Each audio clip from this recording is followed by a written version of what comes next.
So where did he find it? He found it on a, Okay. yeah.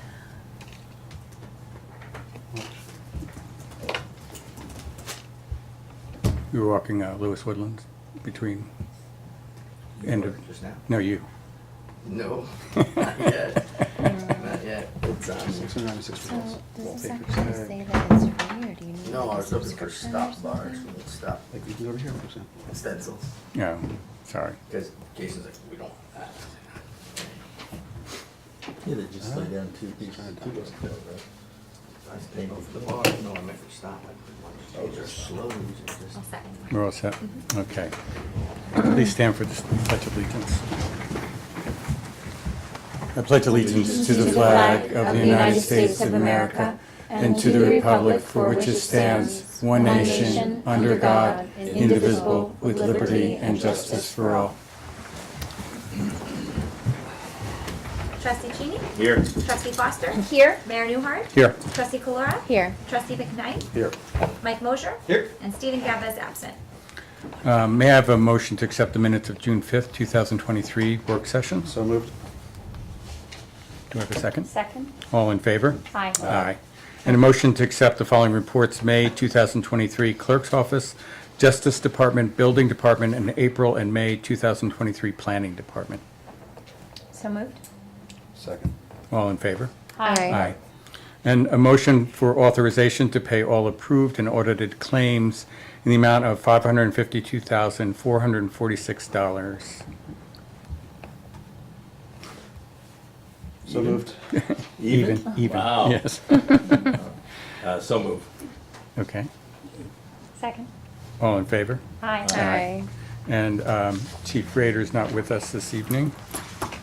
So we'll move on to announcements. And Carly, would you make the announcement about the summer camp? Sure. Due to the Village of Warwick Summer Camp, Stanley Deming Park will be closed to the public Monday to Friday, June 26, 2023 to July 28, 2023 from 8:45 a.m. to 2:15 p.m. Very good. And we have enough signage and? Yes, sir. Yes, okay. Good. So we have a number of things under discussion this evening. The first is building department fees, and Barry, I'm going to let you lead us in that. Well, it's because- gonna be quick. Okay. I've been gathering information from Boris, and at this point, I need to get back with him and just validate it. What I will say is that I think that one of the issues or concerns that had been expressed was that the fees for 1 and 2 family houses were based on the cost of construction above a certain amount. And in looking at it, it's probably, and I'm pretty convinced that it's probably not the right approach to take, because as the cost of building a house or a structure has escalated, the time that's required for the building department to do their inspections, issue their permits, issue their COs, there's not a commensurate increase. So what I'm looking at is a fee that's based on the square footage of the property, which is what it was based on before, but there was still this, I'm sorry, it wasn't based on that before, but just on the square footage alone, with probably a base fee of a couple $100, and then so much per square foot. So I think that's going to be more representative of the time we need to put into it in order to do the inspections that are required by it. And so as the property grows in size, or what's proposed is larger, there's going to be more to look at within that interior space. So that's probably one of the key takeaways I've made so far, and hopefully by tomorrow or the next day there'll be something to distribute for your review. Okay. But That's great. it looks like the base fee's probably gonna have to go up a little bit. It's $75 right now, and we have more time invested in that in order to do the processing of the paperwork and the inspections. So we'll need to kind of wrestle with that a little bit, as to determine what we think is appropriate. Thank you. Great, thank you. And then the next under discussions is the New York State Consolidated Grant Funding application, which this is the time of year where these grants are out there. It's sort of the grant season. And in New York State, we have a consolidated funding application, in which case there are many different grants that are available. And I had sent a memo to the board as to please review the listing of grants and see if there's any that you feel are applicable. I think there were two. There was an email originally from Raina, but then there was another email with an attachment from Carly. And so some are, they're through many departments throughout New York State. And the question is, what are the projects and what is the best fit? And, we have really a month to organize an application. And what do we have that's already readily available? There's a number of things that we do have in our back pocket. One is just completing the comprehensive master plan.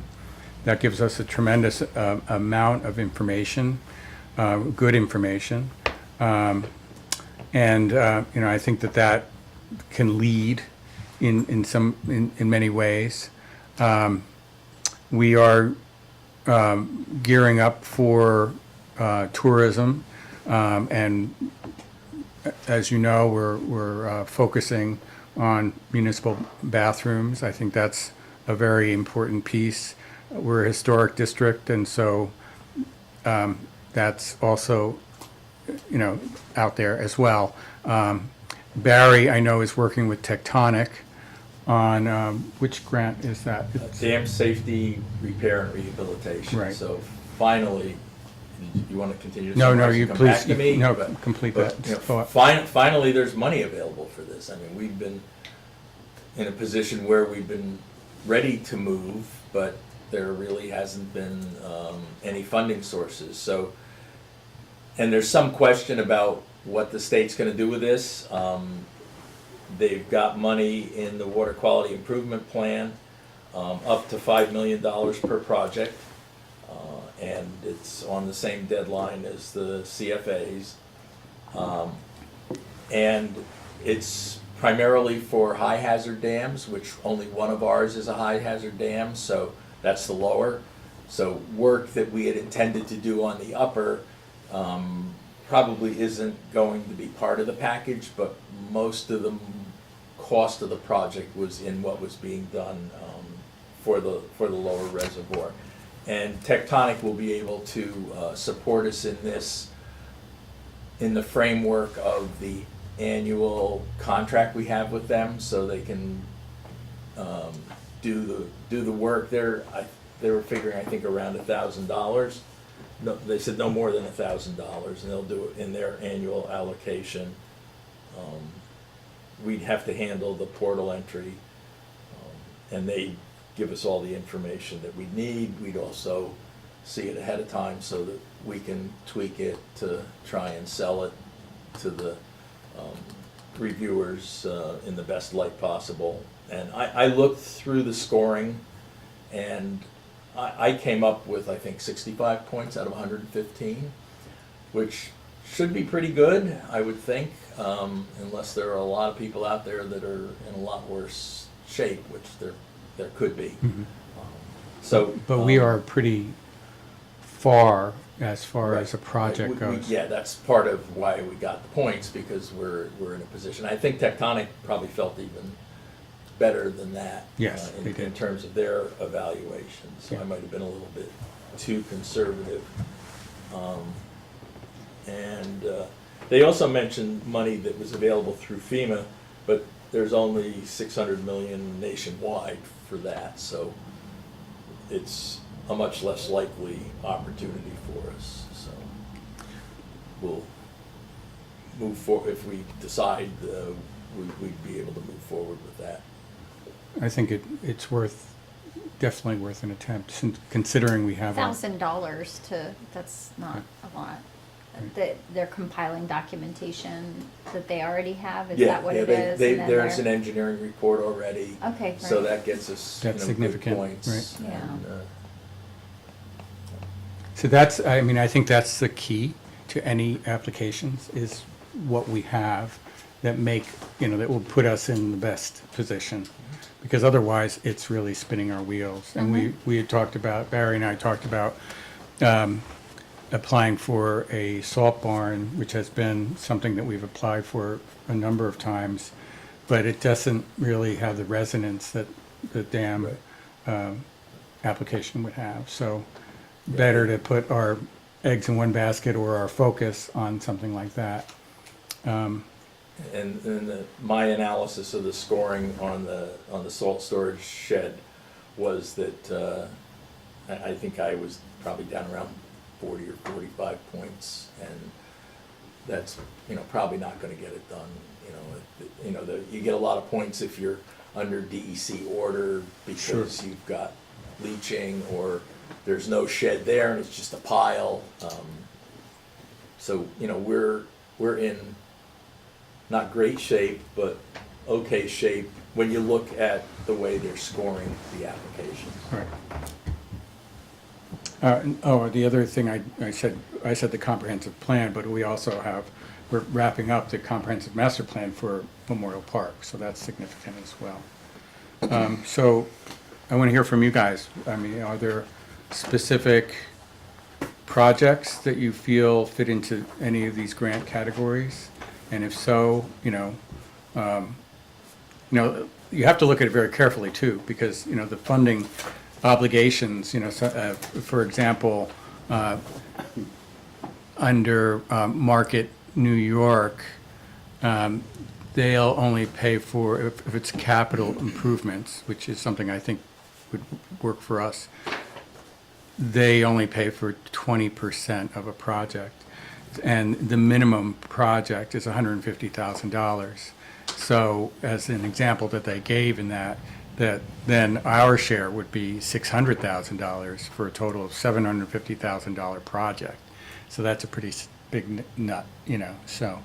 But those are the things that we have to really look at. Yeah. Mayor, one thing I think we should look into is the local government efficiency program. Okay. On the back of the grant that Raina's been working on with the records retention, and with the ultimate goal is to digitize in line with the record retention schedule that New York State Archives puts out, but also to reduce a lot of the many 400 cubic feet of boxes I think that we have from decades.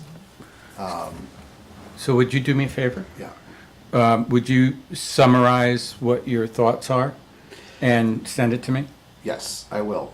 Short of it, one thing that I see real quick is that there's one that, based on I think what Carly or I think you sent this, or maybe Raina, you did. Planning projects capped at $12,500, but we're already doing a planning grant, right? We may need more, but the implementation projects could be up to $200,000, which is more significant. Again, I'm not sure we're quite ready for that, so we need to look into it. But yes, Mayor, I'll summarize a bit based on what we've already done Yeah. and what I've seen from these.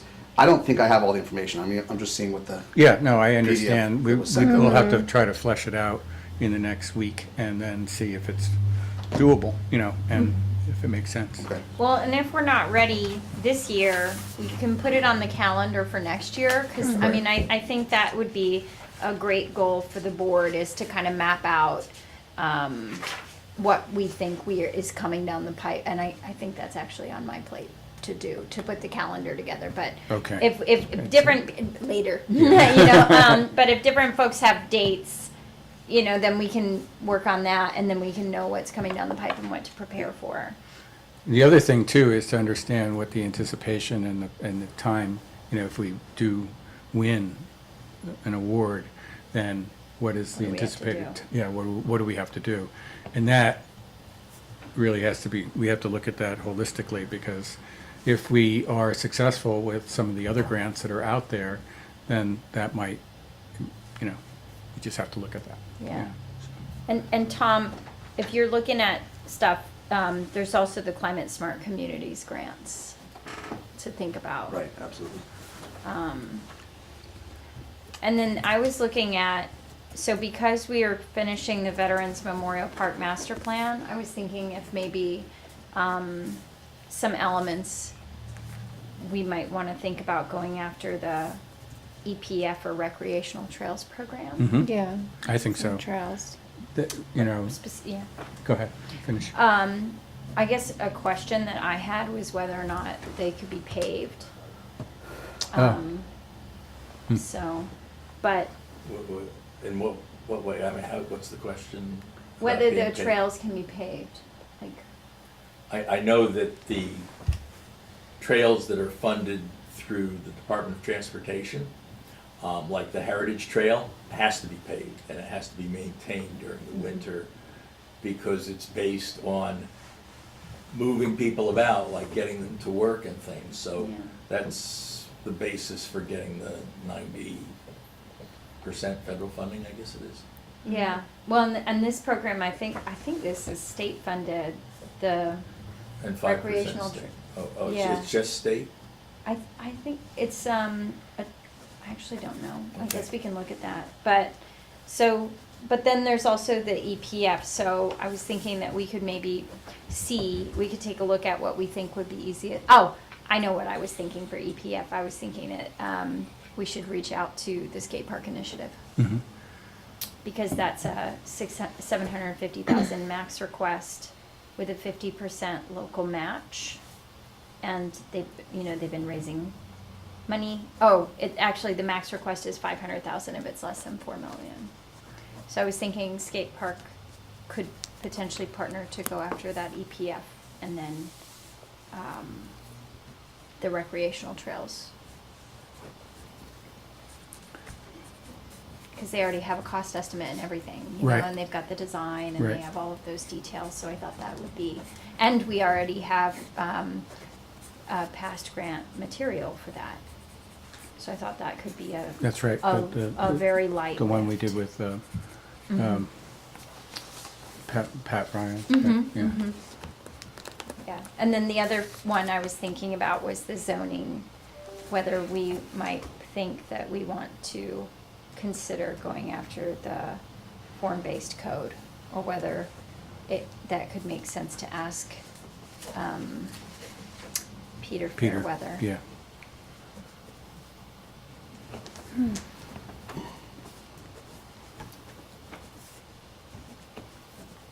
And we're going after the WQIP for the second tank, or no?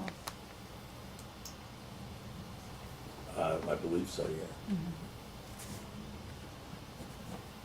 Okay. Yeah, because we approved a resolution for that. So that's already in process. Mhm.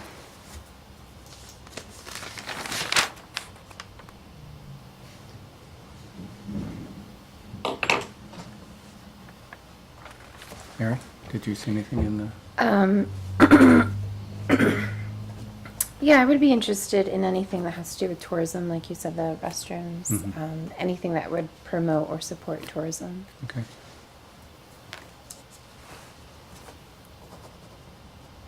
One thing I was thinking about Market New York is obviously we wouldn't be going after that for the tourism, the marketing, but we could connect with the town and county and see if they're submitting and see if there's anything we could contribute to help them.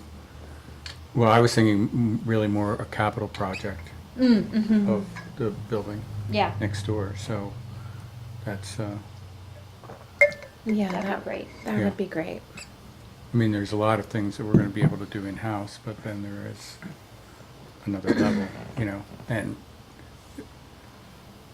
the more expensive piece is, public restrooms.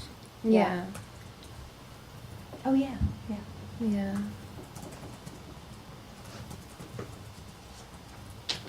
So, do each of these categories, in each of these categories, is there an anticipation of letters of support? 'Cause we'll go crazy. I don't know. I think they're almost always optional. Okay. It's just that they help. Yeah. Yeah. The scoring sheet for the dam safety, I didn't see anything about letters of support. but Yeah. I'll go back and look at it again.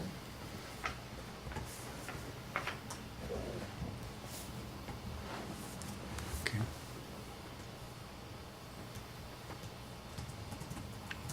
Well, I think that's a good start, and, you know, I'll report back as to what I find as we move forward.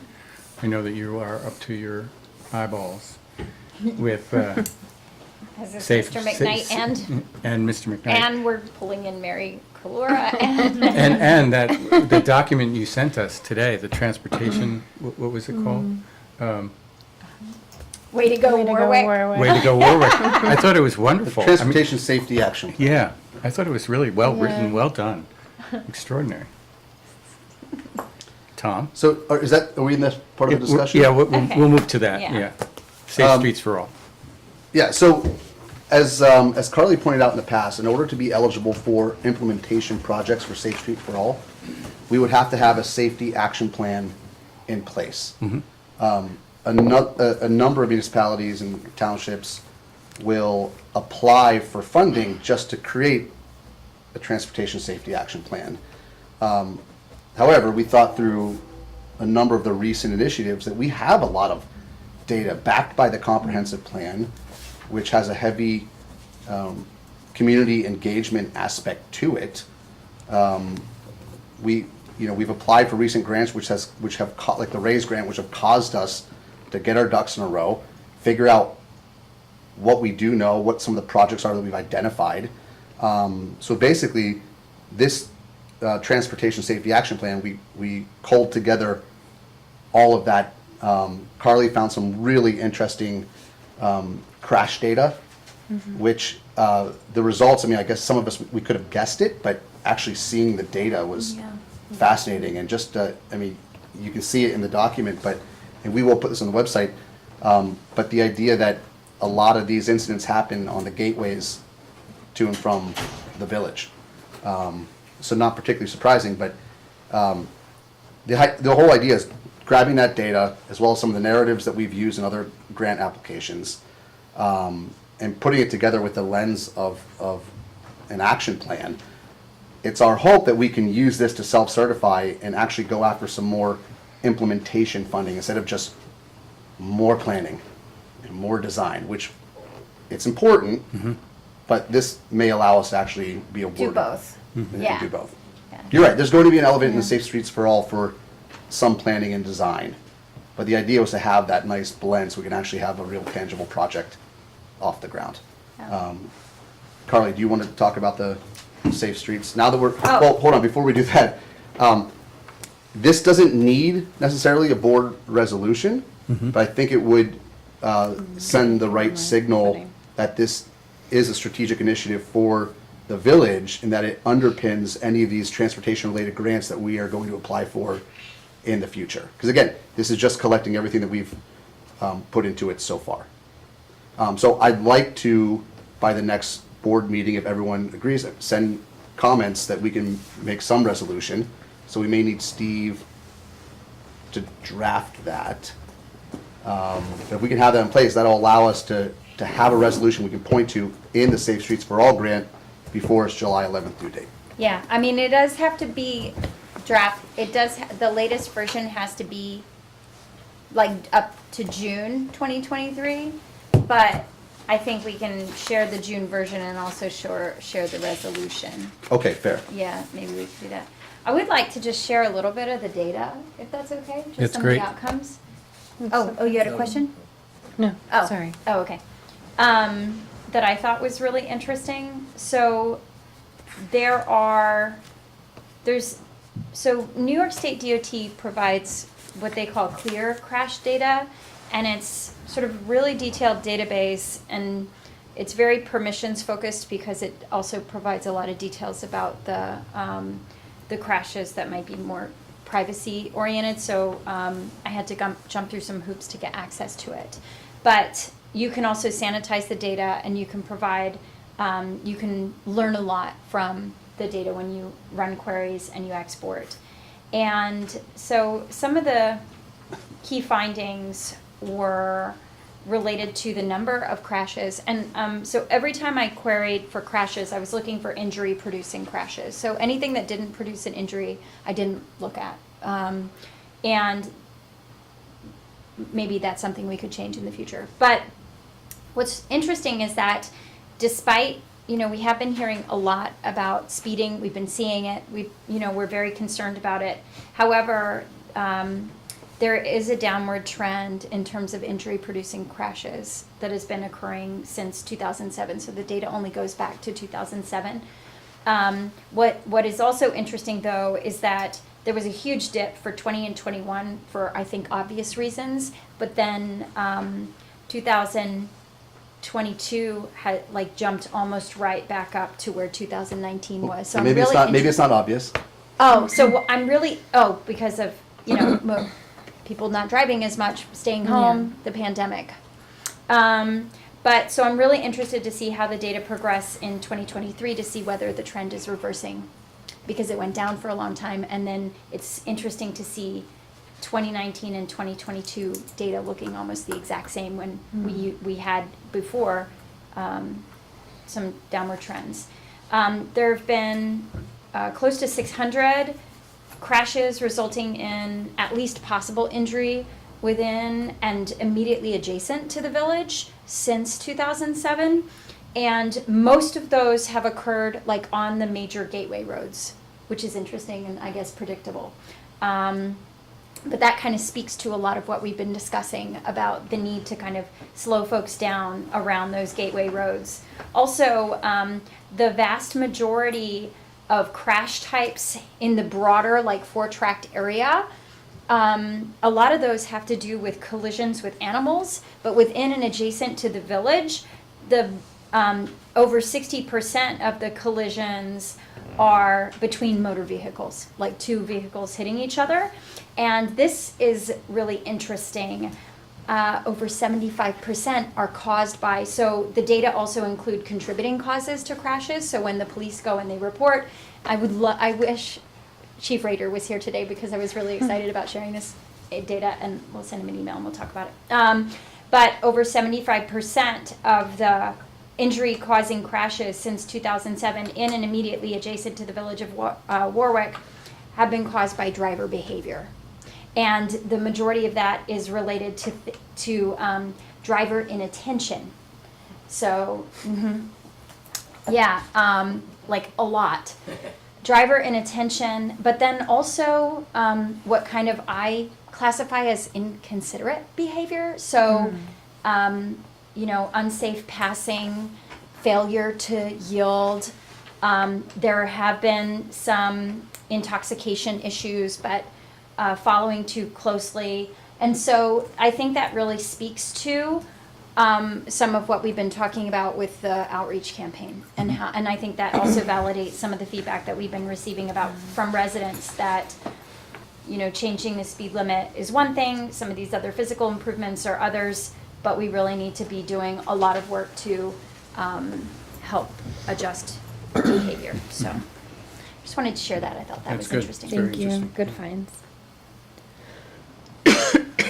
So what are our next steps? Okay, yes, so would love to get feedback on the plan, because I think we would like to upload and share that as part of the application. And I've asked Mary to support the content that is associated with the Dial-a-Bus and the Slow Down Warwick campaign. And I believe Mary's also identified kind of the number of bus stops where we need those things. So once Mary can get me that info, I'll be able to start costing it. I believe that the intern has been measuring sidewalks. Do you want to provide a quick update on that? I haven't checked in with Okay. her. So Barry and I will be following up on the interns, and then Tom has been just phenomenal in terms of supporting narrative and he asks the way we've been working together is Tom will ask me like questions and then I answer them, and he really does a good job of pulling it all together. So I think that if you would continue working with me on the narrative is only 12 pages, but we do have like a lot of backup. So just very quickly, I'd like to refresh and remind folks of what the proposed scope of this application is, and I'll go as quickly as possible. So we are planning to, I'll start with the capital improvements and the implementation. The implementation projects can be both behavioral in nature as well as capital. So we are working on including the sidewalk accessibility upgrades for at least the core central business district and areas immediately connected to the core. We would like to include a broader area. However, just from a timing perspective, it would be challenging to meet those limits. Locations for crosswalk improvements, we have identified some key locations based on the ALTA study as well as feedback. And then for the behavioral work, there's the Dial-A-Bus marketing and branding work, as well as the Slow Down Warwick campaign. From a design perspective, we're looking at the design for complete streets for McFarland and the bike lane connection to Stanley Deming, as well as the improvements to Forrester that have come out of the Memorial Park master planning process. And then the signage, there are signage and demonstration project locations identified throughout the village. And so as a reminder, that's kind of like the artwork, painting on the roadways and things to really draw attention that you've maybe at our gateways, you've crossed into a new area and it's time to slow down. And then from a planning perspective, we would like to hire a transportation planner to review everything that we've done, enhance it, and partner with the broader town and the other two villages. And so that would be the full scope that we're working on getting done. And then the application is due July 10th. And also very much appreciate you supporting the letters of support. And I you know, like what I gave you was a wish list. Yep. That I prioritized, and you don't have to do all of them. But I do think the police, EMS, Right. those folks would be great to integrate. Or those folks would be great to kind of get letters from and work with, because I think because it's safe streets for all, that'll really help, as well as obviously the elected officials. Right. Okay. It's got my day written all over it tomorrow. So. And probably the next day. Yeah, so I think if folks could get us comments on the draft transportation action plan over the course of the next week, that would be good. Yeah, there was one thing I didn't fully understand, and that was the proximity to certain things in different groups, tracks. And that was, you know, like proximity to, let's see, where it is.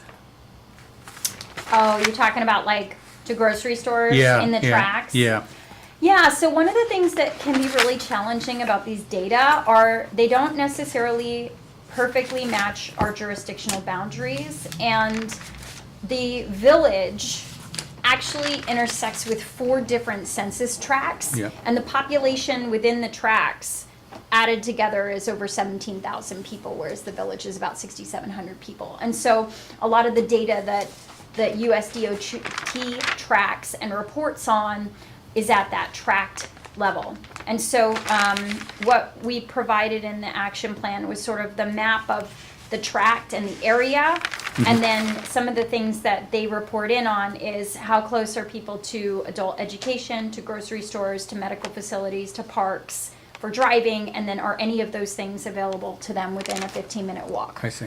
Yeah, so it's really looking at kind of the, does the average person that lives in this tract have access to these basic needs? Right, Great. okay.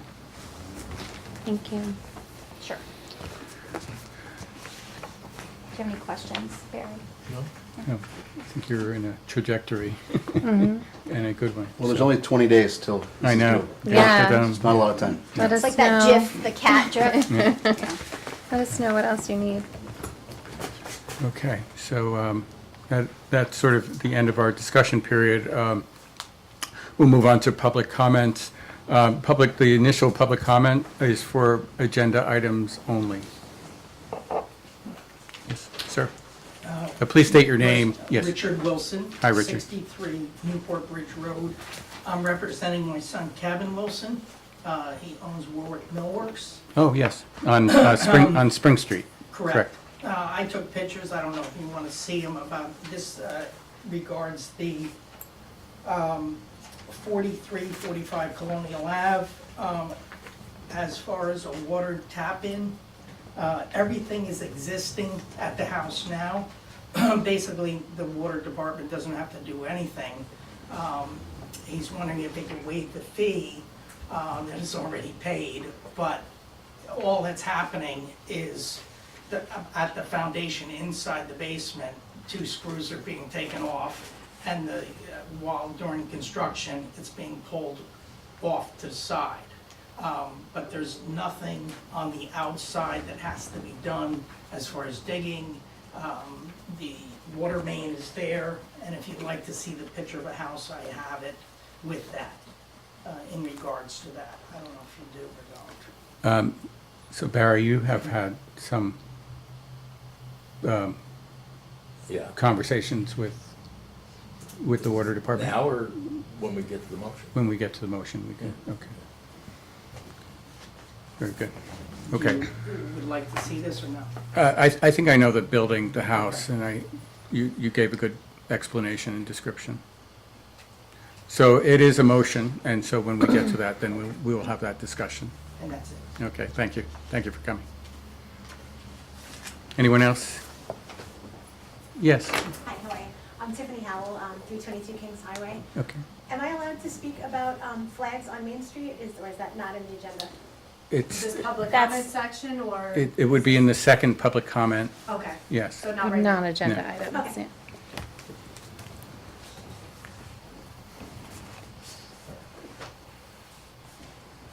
yeah. Okay. Anyone else? So we'll move on to motions. Trustee Cheney? Motion to approve the request for temporary use of water at 4345 Colonial Avenue, Warwick, New York. The application fee has been received as per Village Code 141-7. Second? Discussion. Okay. Okay, so my understanding from our water distribution supervisor is that the contractor or the owner, they're converting a 2-family to a 1-family, and the request was made of the water department to come in and remove the 2 meters, which they did. Upon removing the 2 meters, there was no service, so that's what created the need to make application for a temporary use of water. And with that, the standard application fee is $1,000, and then once the meter's installed, it would register the usage and they would pay for the usage. So my understanding was that in this building, there was work that needed to be done on the foundation, the old foundation that was there. So in order to do it, the water meter had to come off on the inside of the basement so you can safely do work to the foundation. It was also my understanding, Mike and Barry, correct me if I'm mistaken, that the same meter will go right back in place when the foundation work is done.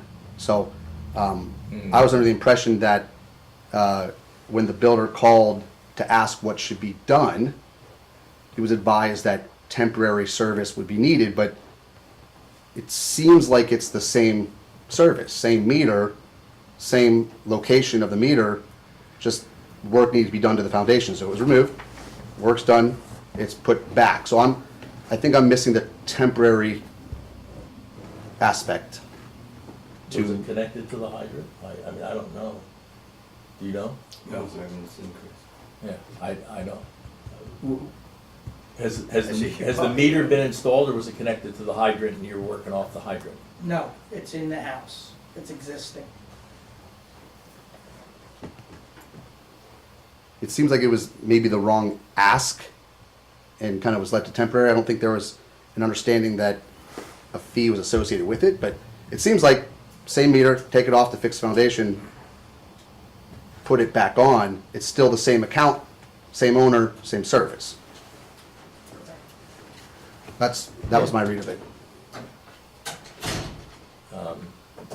I mean, it's a slightly different light than I had, than my awareness of what the situation was, but, I mean, there'd be a charge for removing and then replacing the meter, and I don't believe the same meter was being put back, That I don't know. because it's the old meters, and it would be replaced with an iPearl, which would not be the responsibility of the property owner. What is the, I'm not familiar with what the fee schedule says for removing the meter and putting it back. Guess we could I'm do gonna that. go with the fee of shut off water. The meter replacement charge is $750.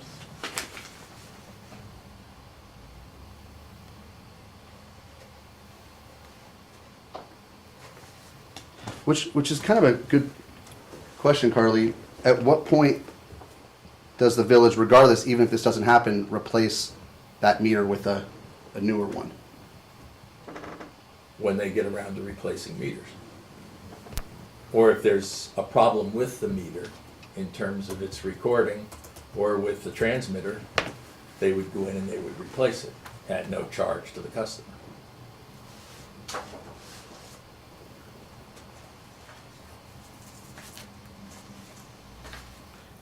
So I see meter installation charges. Is that when the village does it, or is that if, let's say a homeowner just takes it off inside their basement, fixes something and puts it back on? I'm sorry, what was the question? So let's say a homeowner takes the water meter off. No. And then puts it back on. Homeowner's not allowed to touch the water. Not allowed to touch That it, okay. is village property, and that's not allowed. So I guess you said there's a charge to remove it and put it back on.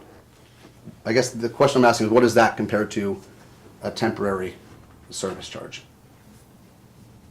I don't have it in front of me, so.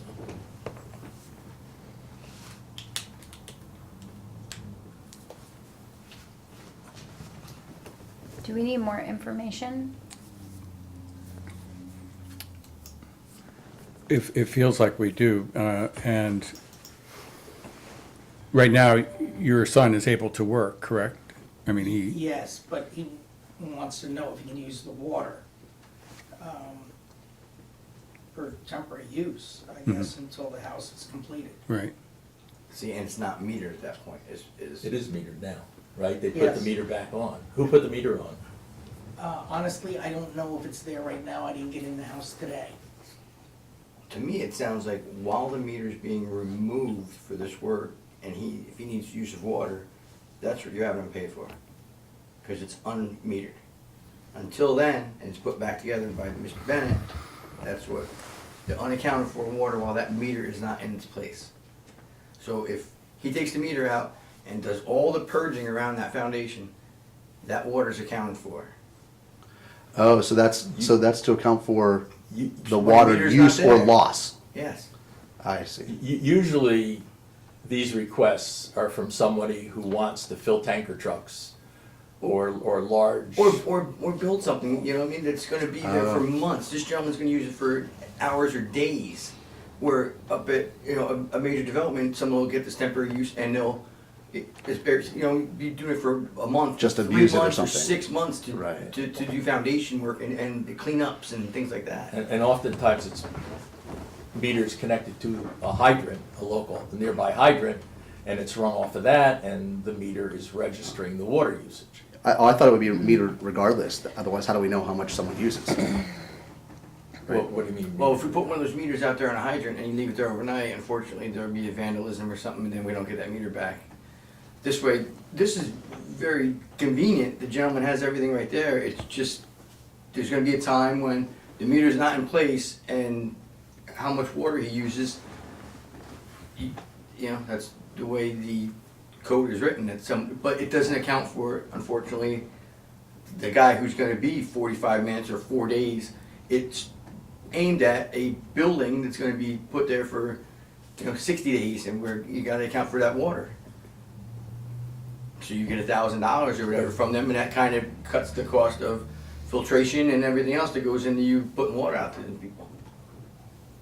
But at this point, the way it was described, it seems like the meters were removed, the water was shut off at the curb. I have to assume that's the case because the meters were removed. There's no way to get water I would through, imagine water through the system. Well, is there a gate valve in the basement right there? Is that what you're working off of? That there is a gate valve there, and there's a, honestly, I don't know if the meters are still there. I was asked to come represent my son, and I'm doing that. I just was over at the house. I couldn't access the basement at the time, so I took pictures of the outside, the curb shut off, and curb box, and everything is there. It's not, nothing has been disturbed. I would think that the temporary use would not be necessary if we're now being asked to reattach a meter in line with the water system for the house, which would record usage, which is, what we want to have, so. Maybe we should withdraw the motion and, figure it out, but I think that, it seems to me, the way it was described, that it would be unnecessary, but we also we need to make sure that there's no water usage without it having been metered at some Right. point. Right. Is there an opportunity to, are they able to use water now? Is there any, I will say I don't believe so, because I believe that it was shut off at the curb, or if it wasn't shut off at the curb and it was the valve inside, If they Mr. shouldn't have. If he took the meters, that's shut off at the curb. yeah, so what I'm wondering is if we can take some action to ensure that they have water, and then we can come and do a new resolution that determines like what the appropriate fee would be There might for not this be, case. there might not be a need for a resolution, because this is only before us because it's a temporary use of water, which the Okay. application requires the action of the village board. Got it. So Right. this is basically this is an unnecessary action. This can be resolved with It Bennett. seems to be at this point unnecessary. That's helpful. Thank you. Okay, so why don't So I'll withdraw the withdraw the motion. motion? Very good. Yeah, and thank you for being here and providing that explanation. Yeah, thank you. And the pictures. Do we need to second Um, that? No, I withdrew, so You just unless withdraw. anybody objects. No, it's withdrawn. Okay. Thank you. Thank you. And Barry, Okay. next motion. Motion to hire Matthew Highland to the position of seasonal laborer at a rate of $16.50 per hour at 40 hours per week for 12 weeks with a start date of June 26, 2023, per the recommendation of DPW Supervisor Michael Moser. So, Second? Okay, all in favor? Aye. Aye. motion to hire Matthew Hahn to the position of seasonal laborer at a rate of $16.50 per hour at 40 hours per week for 12 weeks with a start date of June 26, 2023, per the recommendation of DPW Supervisor Michael Moser. Second? All in favor? Aye. Aye. Resolution amending schedule of fees to change certain water fees. Whereas Village of Warwick Code Section 64-1 provides that a comprehensive schedule of fees, including water system operations, be approved by the village board. And whereas, in order to amend the village's schedule of fees to change the water fees, it is necessary for the village board to adopt a resolution. Now therefore be it resolved that the village schedule of fees is hereby amended as follows. In the section of fees under heading Water, the following fees shall be added. Water meter replacement charge up to and including 1 inch, $750. Water transmitter replacement, $500. Water transmitter wire repair, $100. Second? Done. Second? Okay. Okay. Just discussion? You want an explanation? Yes. Okay. So, when we made the changes last meeting, one of the things that our water distribution supervisor brought to our attention was that there are instances where, for whatever reason, that he just has to go in sometimes and replace a water meter or replace a transmitter or repair a wire. And this action is being done because of damage caused by the customer. So I'll give the transmitter wire repair scenario. There's a customer who has a dog, and that dog, I think 3 times now, has chewed through the wire. And we have to go back every time and replace the wire because the dog's chewed through it. And you know, we've had other situations where construction has taken place and things have been removed, tossed in a dump, meter's been removed, tossed in a dumpster, and we have to go back, but everything else is in place for some reason but the meter, so we just pop in a meter. So that's less expensive than the whole thing when we have to go back, when we have to go in and, you know, put in a new meter. Got it. So these weren't contemplated before. These are additions to the Right, fee right. schedule. Oh, okay. Okay. Thank you for explaining. I That assume makes sense. Yeah.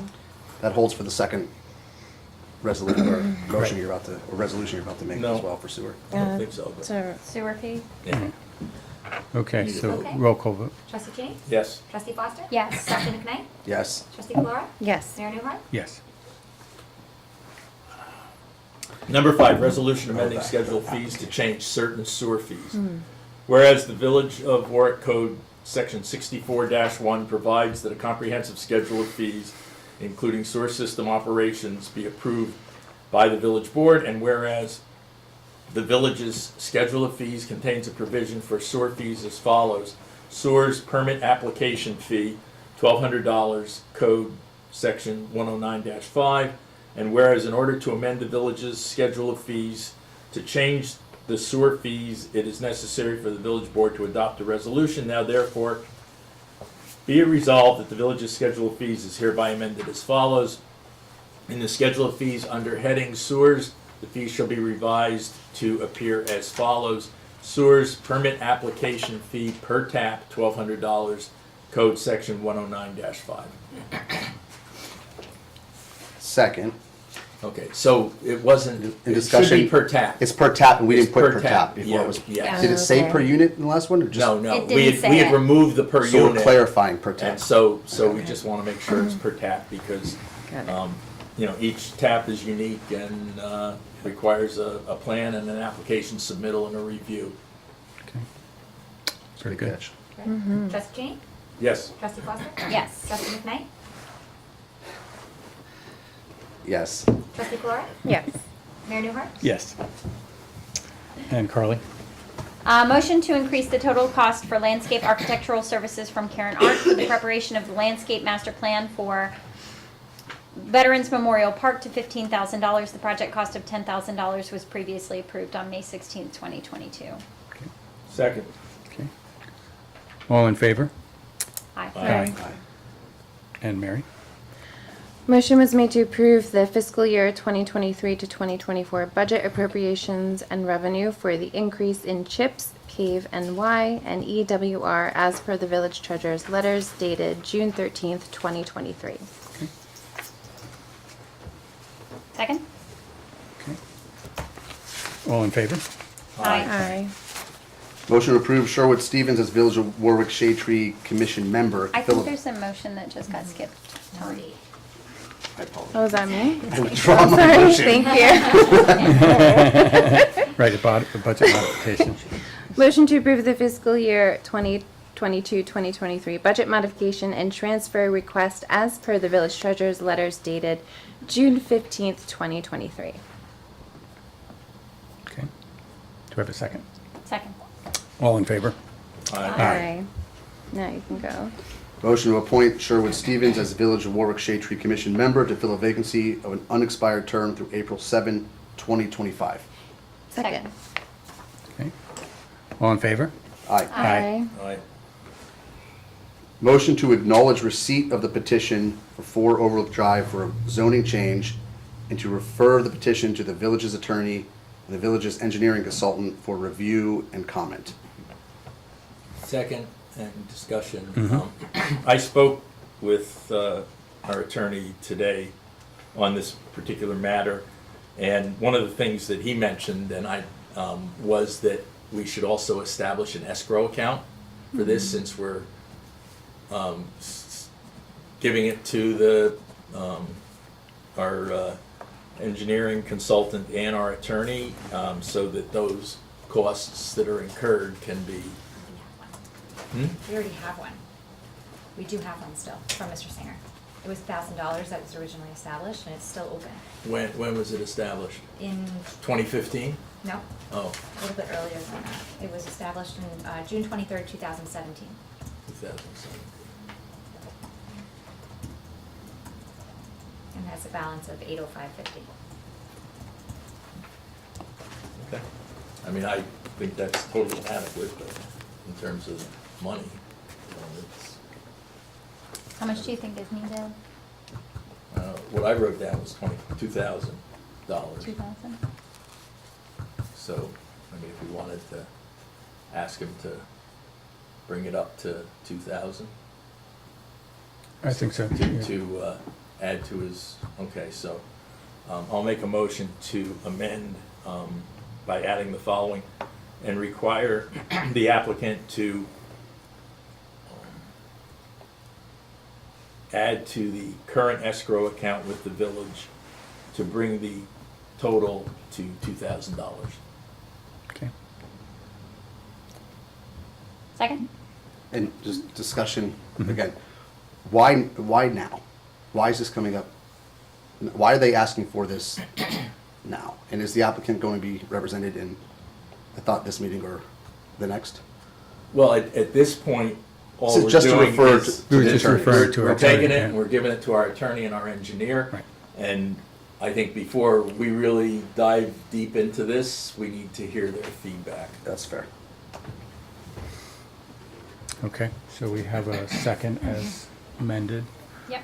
All in favor? Aye. Aye. Okay, that is the end of motions this evening and reports. Trustee Cheney, do you have anything for us? No, I don't have anything further this evening. Okay. And Okay. Trustee Foster? I have two small things. So we should be hearing back about the RAISE grant application within 8 days. So that's a funding application that we submitted for a variety of transportation-related improvements in the village. So sidewalk design and complete streets design, things like that. So that's exciting. And then we've also published the feedback from the Memorial Park Master Plan open house session. And so the draft of the plan is up on the website, and then there's a way to provide feedback through the website as well. So that's up there. And I think, was there a Facebook post about it? Mary did. Yeah, I Great, did. yes, thank you so much. That's it. Good. And Mary? Nope, I don't No. have anything this week. Tom? No report? No reports, okay. Well, as we began, I alluded to some really great news.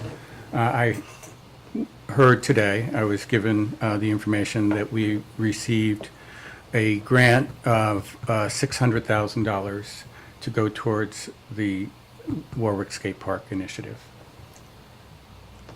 From where? It's a foundation, a local foundation. Yeah. That is, That's do they fantastic. know? Do they know? Yes, they know. That's why there was so little enthusiasm for my idea to I didn't want to burst You've been holding the out on us. balloon. so Oh, they're going to be so excited. That's fantastic. Yeah, That's really It's a very, Very very, exciting. very exciting gift and Very generous. initiative. So that is what I had to deliver. So I'm glad that you're happy. I think we'll make a lot of children happy too. Yes. So we'll go to public comment for non-agenda items. Yes, Tiffany. Hi, everybody. Thank you for letting me speak. So. Wait, are you a village? Oh, I'm res- sorry. Town. Like your I'm residency? 26 Okay, Highway. thank you. So the reason I came to address you guys tonight was because myself and others in the town observed some things last weekend that upset us terribly.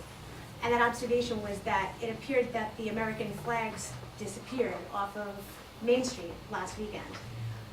So it's 100% acceptable to fly something along with the American flag, but it's very disrespectful to veterans, service people, families of veterans, when the flag is completely taken down.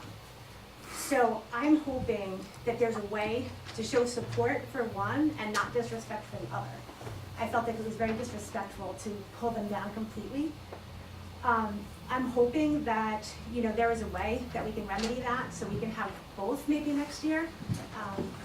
Coming from a veteran family, my uncle died in a plane crash in the military, my stepfather PTSD from the Vietnam War. So I come from a family of veterans, so it really bothered me to see that happen. And obviously, the American flag is the whole reason that we can celebrate Pride or anything else we choose to celebrate. And this is in no way directed at the Pride flag. I would feel the same way if it was the Blue Line flag, the FD flag, or the Catholic Church flag. The American flag shouldn't be taken down. So what I'm asking, if it would be possible to ask the businesses if they would be willing to add to the American flag and not take down the American flag, and then have the village act as, a role model and making sure that they're both flown on the village properties next year. Can I just interject one thing, and I'm sorry to interrupt you, but there were the only 3 American flags that were on Main Street that day were in front of Frazzleberry's, I was gonna say that. Yeah. and they were requested, and it was of their volition to do that for the parade. I completely understood. Right after the parade was Flag Day, and every single bracket that we have from one side of Main Street to the other, we put flags up because it was Flag Day, and we've left them up, and we have our large flags up front. That looks great. I noticed that. And So there weren't flags taken down There along weren't, Main yeah. Street. They weren't there. On Pride Day? There weren't There were- American flags on, no, they weren't. Yeah. And they were not taken down for the pride flags. No, the pride flags went into brackets that were not being used. They weren't. And I can see how there would be confusion because right after, Yeah, the flags were. now no. there's American flags all down the street, but they were So not there were no there. American They're not. flags in Pride? No. Only in front of Frazzleberry's. Yeah. Yeah. But it makes sense that there would be that confusion because it did change over. Could I just make one comment? One of the things that I saw as missing were the flags that were on the telephone poles. And those came down because the brackets interfere with the banners that are there for the veterans. I'm hopeful that we can figure out a way that the American flag can remain on those poles and also have the banners on those poles. That makes sense. So, because, it was obvious to me that, where the flags go, but That's what I I said knew, when I looked down the I street. knew that were on the telephone poles, but I knew that the brackets, I observed that the brackets interfered with the holder for the flag itself.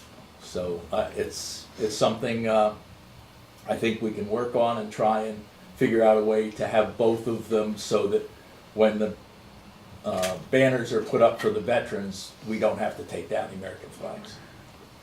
the other thing, Tiffany, too, is that protocol for flags is that no flag should be higher than the American flag. And in that case, there was none that was higher because there was no American flags out there at that point during the parade. But I understand your your concern Your observation. and your observation, and thank you, I appreciate And it. can I just make one comment too? Each pride flag that we put out in front of a business, we did go in. There were business owners that were away, who I texted. There was one worker who called the business owner who wasn't there.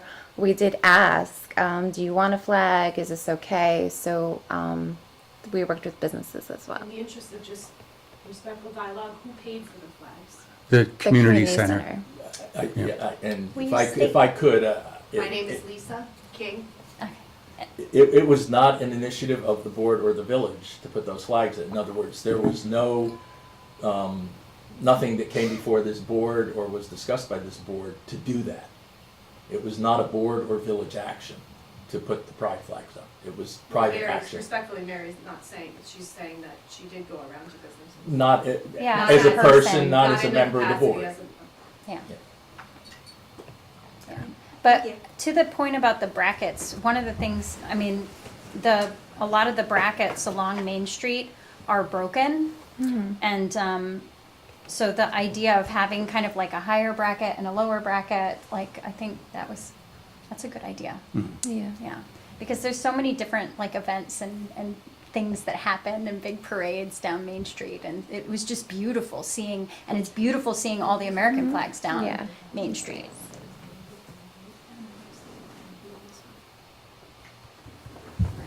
Anyone else? Yes, Yeah. please. So I, just, again, I think Pride Day is wonderful. I don't think there's anything wrong with it. It's a little concerning that the board did approve initially, and I understand, then decided to move it to Memorial Park, and I think that was a respectable thing to do. But to have it at a children's playground when you're knowingly going to have drag queens there, I'm sure that at this point you've all seen the images from 2021 where there was unexpectedly very obscene drag queens showing up adorned in absolutely nothing but glitter duct tape. And again, the community center,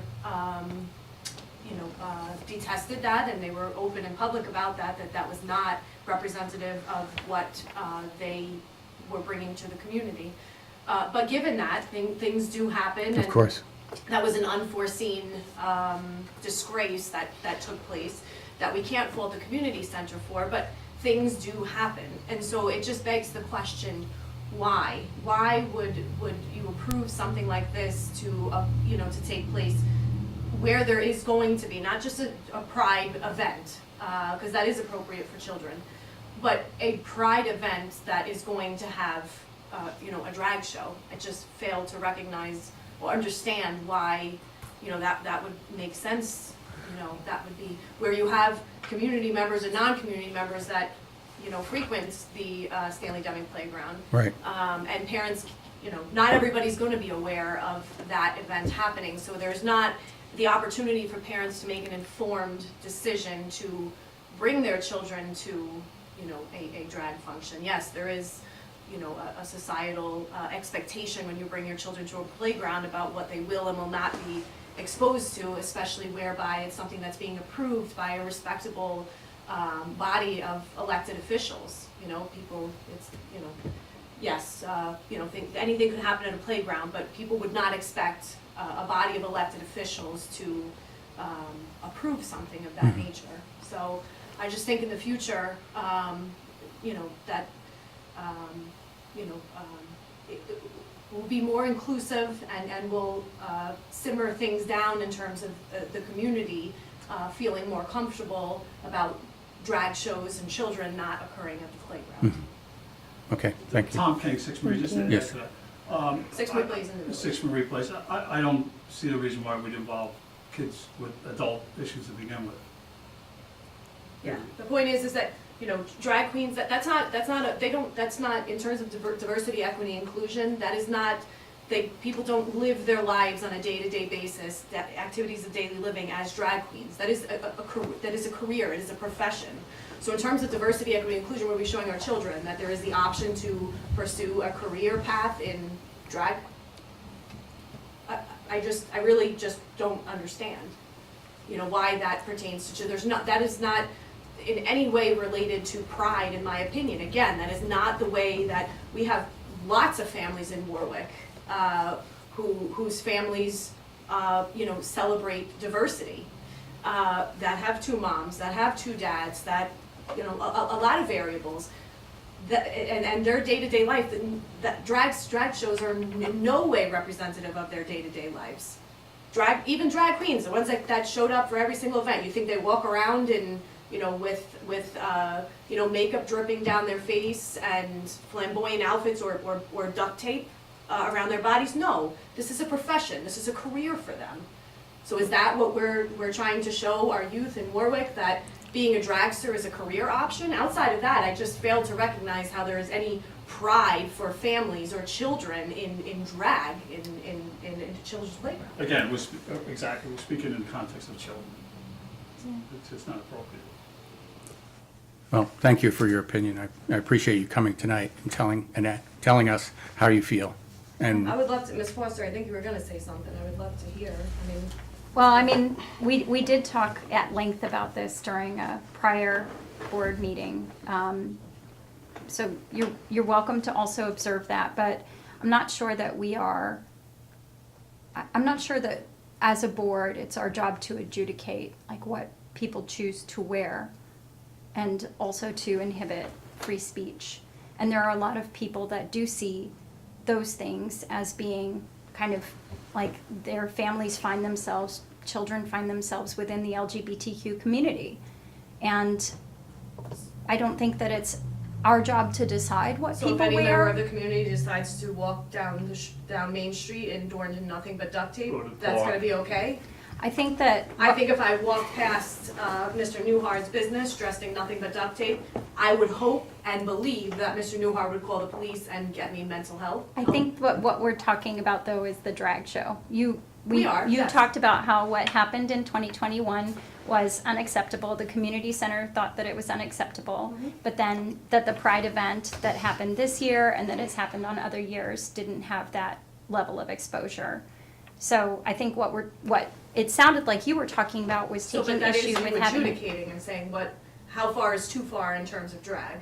So you are saying that it is your jurisdiction to adjudicate those things because 2021 was too far, but other years you felt We it didn't, wasn't. I'm saying that was the opinion. I'm not saying that we adjudicate that. But we're not here to argue with you. No, I I'm very not, much just trying to appreciate your understand. comments. Yeah. Is there an adjudication, I believe that every day that the community elected you, all of you, because they believe that you possess the ability to make reasonable, sound decisions on behalf of And I think we all did. of the I think we members of did. the community. I think But we Including did. children. in every decision that you guys make, there is an adjudication process that happens. There is a Yeah. reasoning, there is a logic, there is deep consideration for all of the members of the Village of Warwick in every decision you make. And it's do our it without job even to thinking approve. about it. Yep. And it's our job to approve events when they come before the board. You know, And I'm not saying not and to. our All I'm concern saying is is safety and compliance with laws and At regulation. a playground, is that, maybe there could be a deeper adjudication process when considering things like drag and a children's playground. We're not talking about, it's actual children's playgrounds where we have 2 and 3 and 4 and children with special needs, the children with, who are or on the spectrum. I mean, the list goes on and on and on of, young children who are not able to regulate, who are not able to comprehend such things. And as a public, we depend on people like you to consider all of those variables and make informed and sound decisions, considering absolutely every single one of those facets. So, thank you. thank you. Thank you. Appreciate it. We have to move into executive session. So if you want to make this motion, This one? yes, So are you gonna make the make a motion to go motion? to. I'd like to make a motion to go into executive session to discuss collective negotiations pursuant to Article 14 of the Civil Service Law. Second. Okay. When we return, we will not be conducting any more business. Thank you. Thank you. Thank you. Thank you for coming tonight. I appreciate it. Have a great night. Thank you. Final vote? Aye? Aye. Aye. Aye. Aye. Sorry.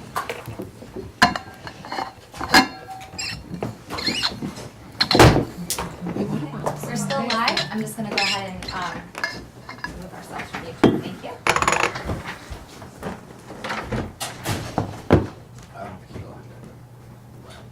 I don't either.